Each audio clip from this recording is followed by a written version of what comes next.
એક મહત્વપૂર્ણ સમાચાર સ્ટેચ્યુ ઓફ યુનિટી પર આતંકી હુમલાનો ખતરો છે ત્યારે સ્ટેચ્યુ નજીક એકથી વધુ બોમ્બ બ્લાસ્ટ આતંકી કરી શકે છે। એલર્ટને લઈ સ્ટેચ્યુ ઓફ યુનિટી પર સુરક્ષા વધારી દેવાઈ છે। સમગ્ર ગુજરાતમાં ચુસ્ત સુરક્ષા બંદોબસ્ત ગોઠવી દેવાયો છે અને પોલીસે સતત પેટ્રોલિંગ હાથ ધરી રહ્યું છે।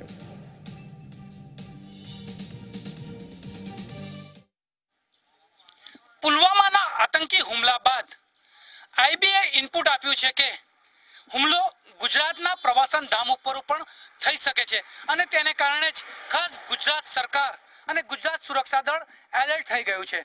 ખાસ કરીને વાત કરીએ નર્મદા જિલ્લાના સ્ટેચ્યુ ઓફ યુનિટીની તો સ્ટેચ્યુ ઓફ યુનિટી હવે પ્રવાસન ધામ તરીકે ખૂબ જ વિકાસ પામી રહ્યું છે ત્યારે અહીં ઘણા પ્રવાસીઓ આવતા હોય છે અને તેને કારણે નર્મદા પોલીસ પણ હવે ખૂબ જ સતર્ક થઈ ગઈ છે અને ખાસ આઈબીના ઇનપુટ બાદ એલર્ટને ધ્યાનમાં રાખીને અહીં સ્ટેચ્યુ ઓફ યુનિટીની જે સુરક્ષા છે તે સુરક્ષામાં ખૂબ જ વધારો કરી દેવામાં આવ્યો છે।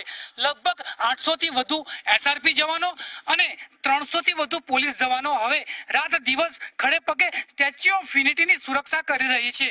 ખાસ કરીને આજે સોમવાર છે અને સોમવારે સ્ટેચ્યુ ઓફ યુનિટી પ્રવાસીઓ માટે બંધ હોય છે છતાં પણ સ્ટેચ્યુ ઓફ યુનિટી સુધી પ્રવેશવા માટે જે પ્રવેશ માર્ગો છે તમામ પ્રવેશ માર્ગો ઉપર પણ ખૂબ જ એલર્ટ કરી દેવામાં આવ્યું છે અને અહીં આવતા જતા તમામ વાહનો સહિત અહીં જે કોઈ પણ પ્રવેશે છે એ તમામનું સઘન ચેકિંગ કરવામાં આવી રહ્યું છે। એટલે કહી શકાય કે પુલવામાના આતંકી હુમલા બાદ જે આઈબીએ ઇનપુટ આપેલું છે ઇનપુટના પગલે સ્ટેચ્યુ ઓફ યુનિટીની સુરક્ષા પણ ખૂબ જ વધારવામાં આવી છે।